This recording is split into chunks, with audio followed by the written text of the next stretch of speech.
Sir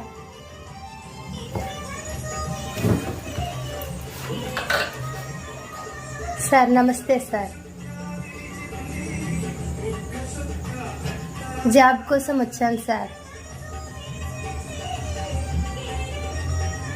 job కోసం వచ్చానంటే ఏ జాబ్లు ఉన్నాయని గోడలు చూస్తారేంటి సార్? మొన్నటిదాకా మీరే తిరిగిరు సార్ జాబులకు. దత్తు నాయనకు కూడా జాబ్ అంట. నీకు కూడా నాయన జాబు? మా ఇద్దరికి ఏమన్నా జాబ్ ఇస్తారా సార్? మీరు CEO అంట కదా ఈ కంపెనీకి. అంటే ఎంతో కష్టపడితే CEO వస్తుందా? పోనీలే సార్, కొంచెం ఇది ఇట్లా టేబుల్ దూర్చే జాబ్ అన్నీయరా సార్? ఆలోచిస్తారా?